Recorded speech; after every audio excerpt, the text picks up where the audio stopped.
Hey there, everybody. This is Senior Pastor Scott, Archdeacon of the Lathrop First Christian Church, and welcome to week 2 of the Walking with God Challenge. Now, I want to tell you something. If you were struggling last week, if you felt awkward going through having one of those faith conversations with the next generation, don't worry. That's normal.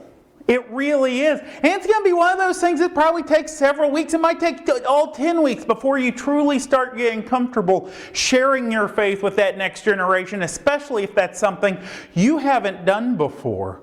But also, not just because it's something new, but because it is something that is so vitally important, that too can cause some of those nervousness and awkwardness kinds of things. And so don't worry, we are praying for you. We are with you as you go through this series, okay? But I got some great news for you, okay? Not only are you doing a wonderful job passing the faith on to the next generation, but I got a call this week. Somebody watched week 1 and they said this to me. They said, you know what? Here's what we did. I have kids, senior and high school, college age kids, and what we did is we watched this video, the Walking with God Challenge, together, and then we just hit pause and we talk about it, and we watch some more and hit pause and talk about it, and things like that. And so, is that how this tool was made to work? No, it wasn't.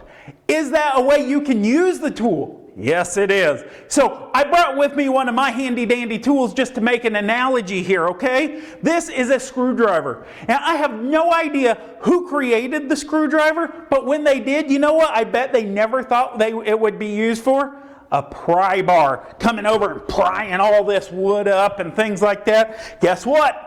Pliers are the same way. Are pliers made when they were made? Were they intended to be a hammer? Nope. But guess what? In a pinch, you take a pair of pliers and guess what?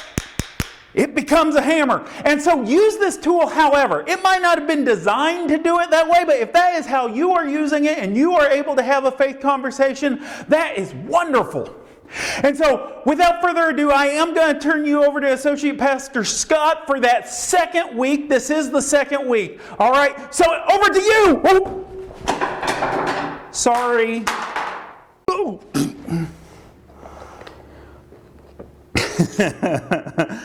You just threw a screwdriver at me. You have got to calm down a little bit. All right, just get out of here. I'll see you later, Senior. You can't fault him. Yeah, he's got a lot of enthusiasm. Yeah, he's a little crazy, but, at least he's excited about the Word and he's trying to instill that onto other people. So, let's not fault him too much there, right? This is week 2 of Walking with God. And I am sitting here in an institutional church building. And I was thinking this week a little bit about worship service and worship in general.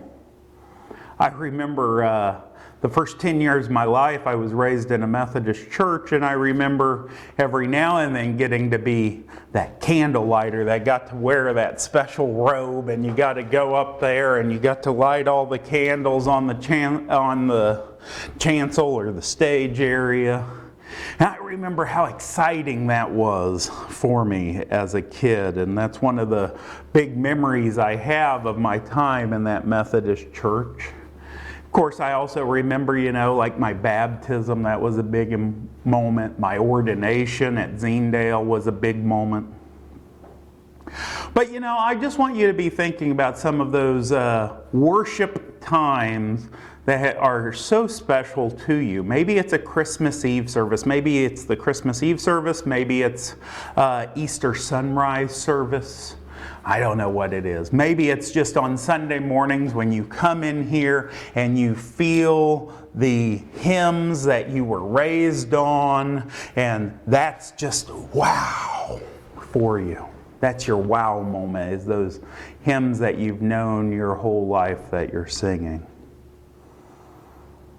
And the reason that I want us to think about that, and the reason I want you to be pondering on that, is because I want you to talk to the next generation about their experience in church as well.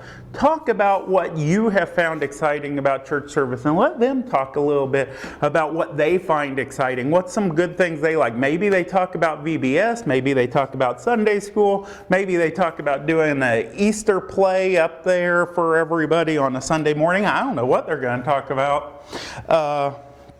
But that'd be a good opening conversation with them. But then we need to transition, because I don't want to just keep there with the worship service that happens on Sunday morning in a church building. I want us to transition into truly talking about what worship is, because worship is not just 1 or 2 hours a week or these special events. Worship is something that if you are a Christian, if you are a God follower, worship is 24 hours a day, 7 days a week, and you don't get a day off. And worship is just how we live our lives. And if you look in the description section, there's a lot of Bible verses that you can go to and be pondering on and letting that percolate in your brain a little bit as you're preparing.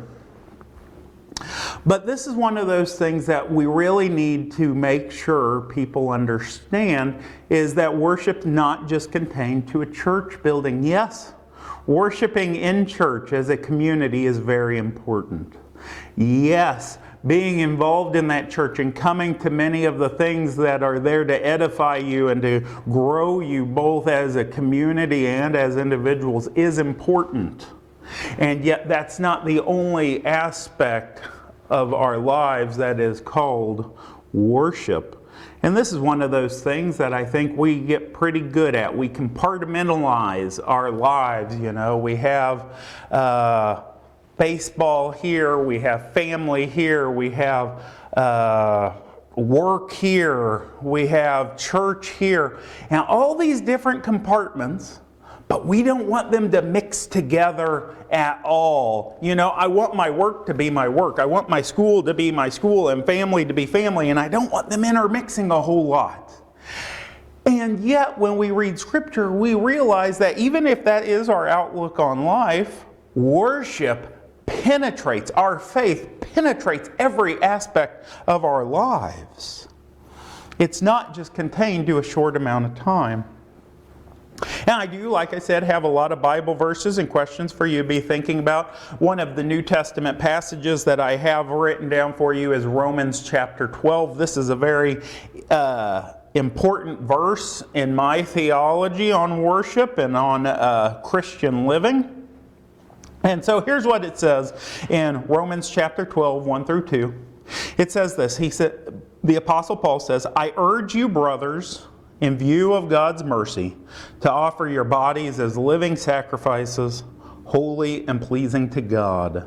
This is your spiritual act of worship. Do not conform any longer to the pattern of this world, but be transformed by the renewing of your mind."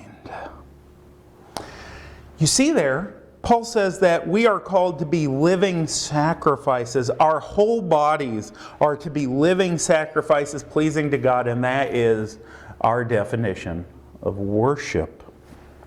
We have an Old Testament reference down there too. In fact, we have two. Just so you know, the book of Amos, which I'm not going to talk about, but the book of Amos, which is in the description section, is one of those things Martin Luther King Jr. always went to back during the race issues that he was such a champion of.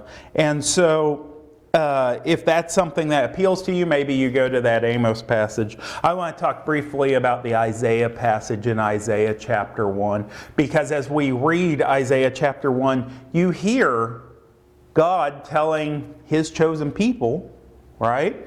He tells them, says, you know, you've been offering the goats and the bulls and the blood. You've been honoring all the feasts. You've been doing all these things that I tell you to do. But your heart is not in it. And so all these things, I don't want more blood, I don't want more fat, I don't want more sacrifices, because then you go out after those ceremonies and you live a rotten life. You are not caring for the poor. You are not you're not showing justice and all these things. And so there we see, we can have this conversation about great things we do in worship service, but then transition to say, that can't be all. Our heart has to be a heart of worship 24 hours a day, 7 days a week. And so that's why we're making that transition. And one of the reasons we're doing this is because I spent a lot of time with college students and 18 to 25-year-olds, as I was a little bit older than them because I wasn't a traditional student. And one of the things I heard over and over was, I was raised in the church, and when I was in the church and when I was with my family, I was the best Christian you could be. But then I'd go to work. Then I would go hang out with my friends, and I would go to school, and I was living a double life. I was a Christian to the people that wanted me to be a Christian, and I was worldly to the people that wanted me to be worldly. And so that's one of the reasons we're talking about worship being a spiritual act that is nonstop. And we see that throughout Scripture. So this would be a good time maybe for you to be thinking about the times in your life, whether it's currently or in the past, where worship hasn't been 24/7 for you.